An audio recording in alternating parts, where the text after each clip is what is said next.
jechuudha. Keessattuu uffata namaarraa of qusadha. Of qusadha. Yeroo baay'ee amala abashaati kun jechuudha. Ani bara akka obboleettii kootti uffata namaa baraabbaruu namoonni tokko mootuyyuu jiru kan fuudhaniituyyuu uffatu jechuudha. Wantoonni akkasii sunniin immoo baay'ee nama tuffachiisu jechuudha. Ati waan akkasii sanirraa of qusachuusitti akkana kanatti qaxaroo yookaan immoo waan dalagaa keessanii walitti isin fiduu irratti araffadoo osoo hin taane yeroo keessan kabajanii argamuuni ofitti amanamummaa fi innaa akka nama isin kabajus taasisuu ni dandeettan jechuudha.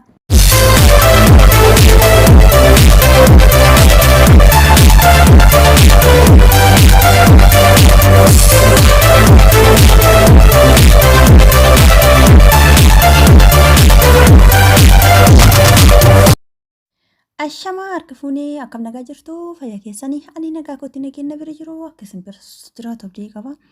Ishee yeroo baay'ee namoonni akkanumatti lafaa ka'anii hin kabajan jechuudha. Barsiisaa ta'ee atileetii doktora ta'es waa baay'ee ta'uu danda'a jechuudha.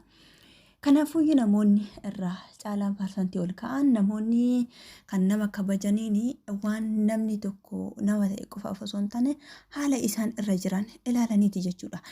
Eeyyan dhugaan jiru namni tokko waan nama ta'e qofaaf kabajamuun dirqama yoo ta'u garuutuyyuu yeroo amma keessa jiru kana keessatti akkasitti fudhataniiti miti jechuudha kan jiru kabajaan ilma nama tokkootiif ta'amaa jiru. Yoo ilaaltaniitiin jettanii namoota tokko akkanumatti namni lafaa ka'ee ni kabaja jechuudha. Ni kabaja mistirii waasanii hoo maaliin ilaata? Mee koomentii jalatti barreessaa. Ishi har'a himmootuyyuu maal wajjin ilaalla? Maaltu osoo ati hin yaadatin wanti ati raawwattu tokko namoota biratti akka ati tuffatamtu waan si taasisan isa muraasa wajjin ilaalla jechuudha. Inni tokkoffaan jijjiiramuu amala kan keeti. Eeyyan yeroo baay'ee amalota nama garii qabachuun baay'ee nama dhiba jechuudha. Maal akka inni barbaadu yookaan maal akka isa barbaachisu wantuma ta'e kamirrattuyyuu amalli isaa baay'ee jijjiiramaadha jechuudha. Fakkeenyaaf yeroo tokko keessattuu yookaan hubattanii jiraattan kan ta'uu kataatuyyuu hiriyaa isaa tokko kan ta'e tokko wajjin osoo haasayaa jiru fakkeenyaaf namni biraa yoo itti dhufee kan jiraatu kan ta'u kataatu inni mootuyyuu nama isa irratti dhufe san irratti incadhisaa amala isaa jijjiirate akka waan of fakkeessuu yookaan mootuyyuu haala jijjiiruu isaa dura hojii jiru san dagatee kan lammataa kana qabateetiin wajjin haasa'uu jedha jechuudha. Namni sun mootuyyuu guyyaa saniif hojii dabarsuu danda'a garuutti guyyaa lammataatiif isaa sani arguu hin barbaadu gonkumaayyuu jechuudha. Maaliif isa amalli isaa jijjiiramaadha jedhee waan amanuuf barii kaleessaa osoo akkana isa wajjin raawwataa jiruyyuu osoo akkanatti waan akkanaa irratti isa wajjin akkana haasaa jiru eebaluu sun dhufee jennaan isa wajjin akkanatti nagatee deeme. Jedhama jechuudha. Yeroo amala akkasii kan qabaatanu namoonni akkanaa kunniin maalinni amalli isaanii jijjiiramu. Amma fakkeenyaaf kan sirraa eegamu silaa ergaa isa hojii jirta silaa waan inni dhufee fi itti jijjiiramu osoo hin taane ati dirqama isaa san wajjin wal barsiisuu isin sadiinuu tokko taataniitiin akka wal barattanii fi akka isaanillee walitti haasaan gochuun sirraa eegama ture jechuudha. Namoonni baay'een amala akkasii qabu jechuudha. Inni lammaffaan himmootuyyuu fakkeessuu namoonni tokko baay'ee fakkeessuu jaalatu jechuudha. Dubbii xiqqoo takka fuudhaniitiin guddisanii dubbachuu yookaan himmootuyyuu nama tokko kabaa hin taane waan jajamuu inni hin qabneedhaan jajuu yookaan himmootuyyuu ibaliyee sun ka akkasii maal jedhama namni akkasii sun gurranyaa jechuudha. Gurranyaa jedhama jechuudha. Maalinni waan namni sun qabu osoo hin taane waan namni sun hin qabneen fuudhanii namni sun akka akkas hin taane of beeka jechuudha. Ati garuttuyyuu fakkeessuu irraa kan ka'eetiin hin jedhe ni dubbatta jechuudha. Ni dubbatta ol kaasta kiiloo isaa ol kaasta jechuudha. Ol goota jechuudha.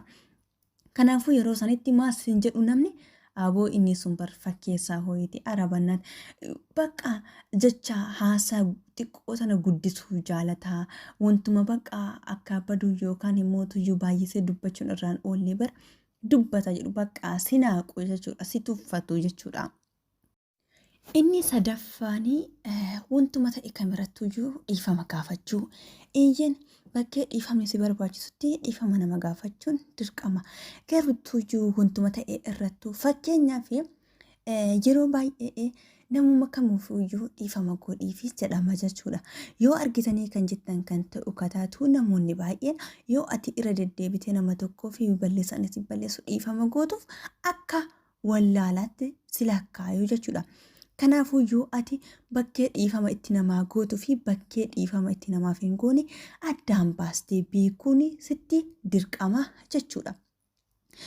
Kanaafuyyuu namoonni yeroo baay'ee kabajaa beekanii haga namaa beekanii bakkee isaanii malee yoo ta'aniitiin hin jedhanii namoonni tokko tokko itti fayyadamuu hin beekan jechuudha.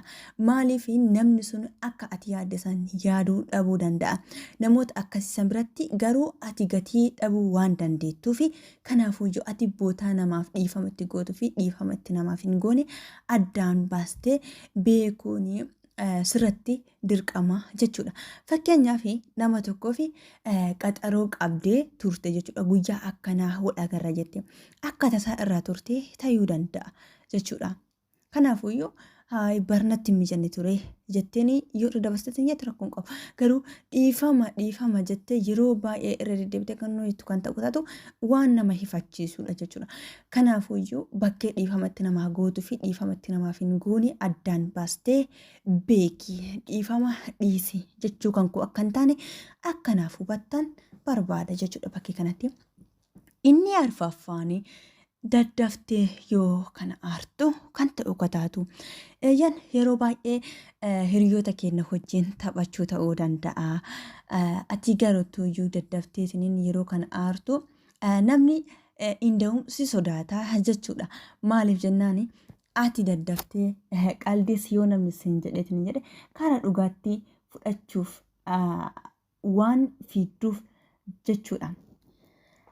Kana jechuun kan koo namoota karaa kennitaniif yookaan jireenya keessan keessatti daarii qaba jechuudha. Wanti kamiin keessattuu jechuudha.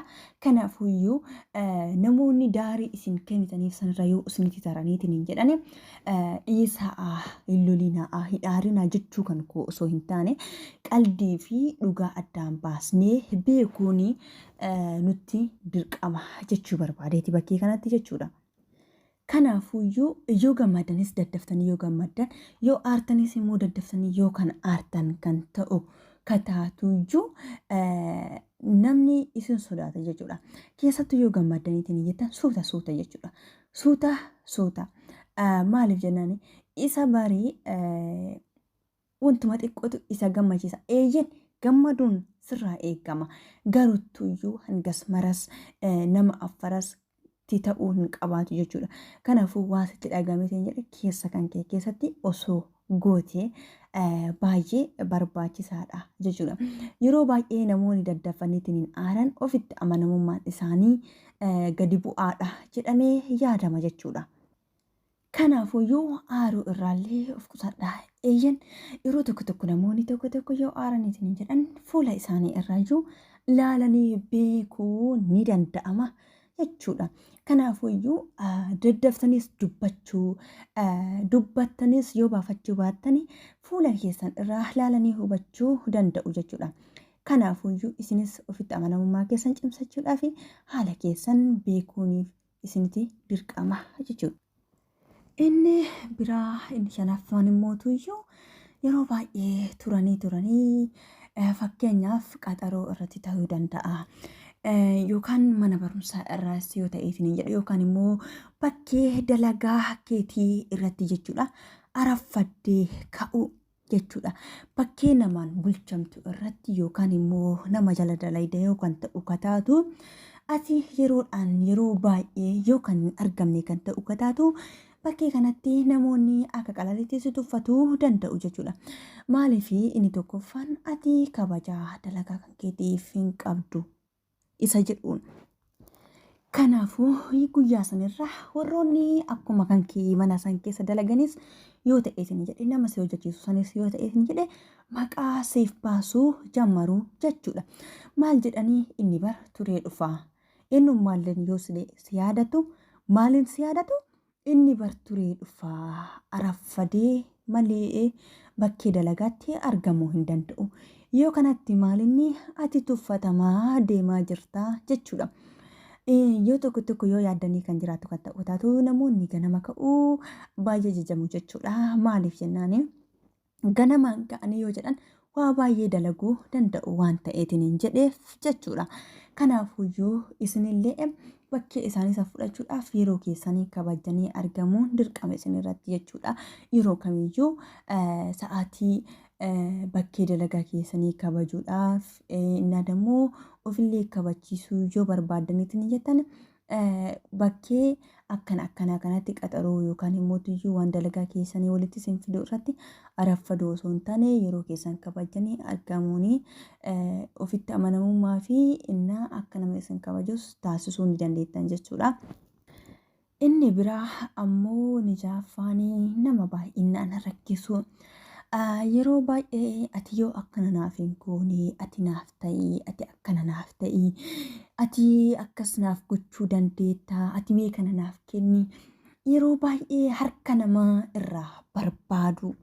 Ijin harka namaa irraa barbaadu yoomillee tanan namni harka namaa eeggateetiin jedhu tuffatamaa ta'uu isaa hin dagatina jechuudha. Kanaafuyyuu sanis yoo ta'uu baateetiin jedhe yeroo baay'ee hurra keessan irraa yookaan eeddan kan ta'u kotaatu wantuma ta'e kamiin keessattuyyuu isiin naaf gooti yookaan inni naaf godha yookaan ibaliyyoo sun bar hanga dhufuu isa eegaa gaaf inni dhufeetiin jedhe kana raawwachuu danda'a yookaan immoo yoo isiin akkas naaf raawwatte an akkana raawwatachuu ni danda'a jechuudha. Akkasii jechuudha jechuudha negatiivii ta'an jechuudha. Kanaafuyyuu jechuudha akkana kan inni fayyadaminaa isinin jechuu barbaada. Maaliif jennaani namarraa namni eegu yoomillee kabajamuu hin danda'u jechuudha. Kanaafuyyuu yoo baay'ee yoo kan nama waa gaafattan kan ta'u gotaatu namoonni ijaanuu isin arguudhaa fi hangas mara isaan barbaachistan jechuudha. Maaliif isin yoo nama san argitanillee waan hoyii gaafachuudhaaf qofa jedhanii waan assaabaniif jechuudha. Kanaafuyyuu isin hin mootuyyuu waan akkasii sanirraa of qusachuun dirqama isinirratti jechuu barbaadeeti. Fakkeenyaaf waan akka hiriyyaa keessan wajjin garuu inni deemuu hin barbaadu ati na hojii deemtu malee jettee ni rakkista jechuudha. Namoonni tokko jiru namoonni akkasii jechuudha. Bakka nama tokko yeroo tokko yookaan yeroo lama caala kana barbaadda jechuun sitti dirqamaa miti jechuudha.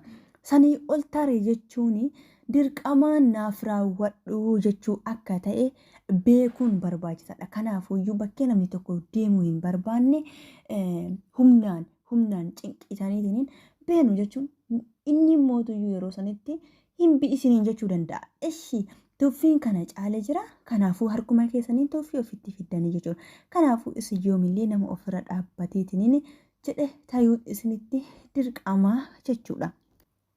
Ishi inni biraa inni 8ffaan immootuyyuu balleessaa tokko balleessan yoo jettan amanuu irraa ofirraa garagalchitanii karaa nama biraatti isatu raawwate jechuu yookaan immootuyyuu ani hin raawwanne jechuudhaan ofirraa dhiibdu jechuudha. Waan san gaaruttuyyuu namni ofitti amanamummaa qabu tokko yookaan namni goobase namni barachuu barbaadu tokko yoo balleessee jedhellee iyyin anatu balleessee jedhee yoo himateetiin jedhe irra gaariidha.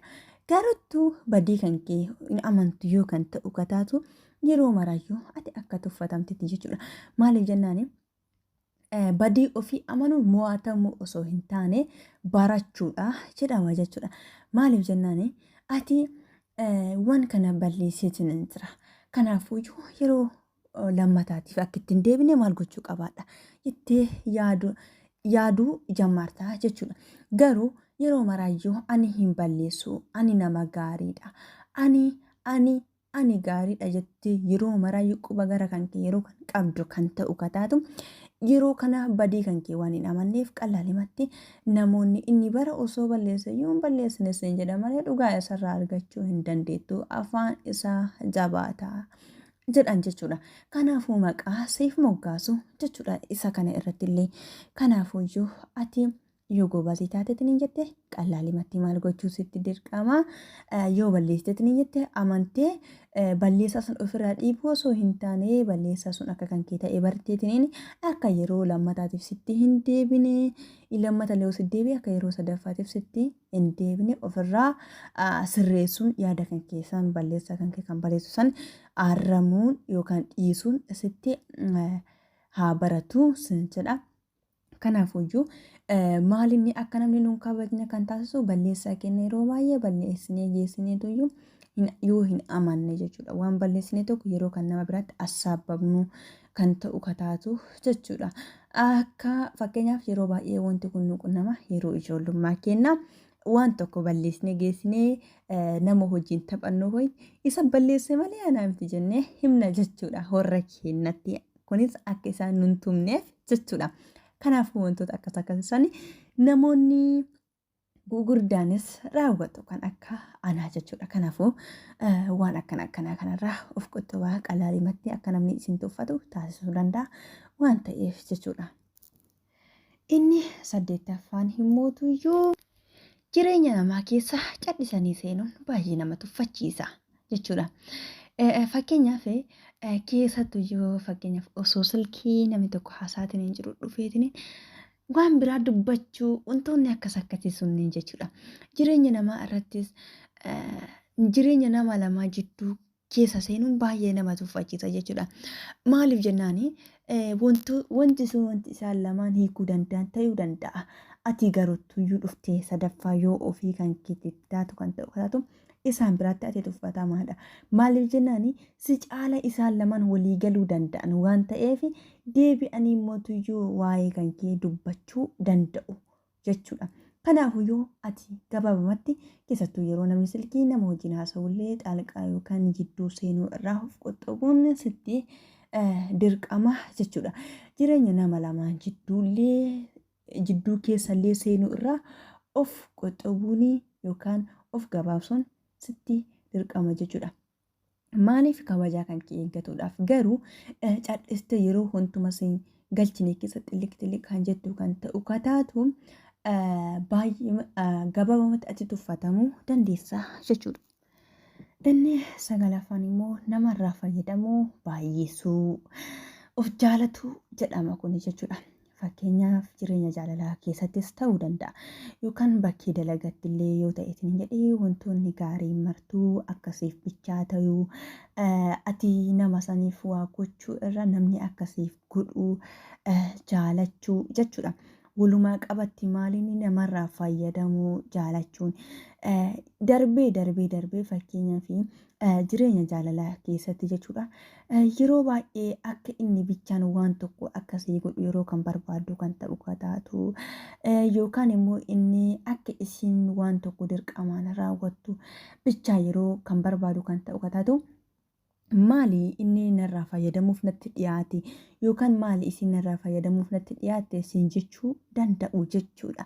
Bakkee kanatti maalinni inni barnama of danda'ee miti yookaan immoo isiin barnama of dandeettee miti isin jechuu danda'u.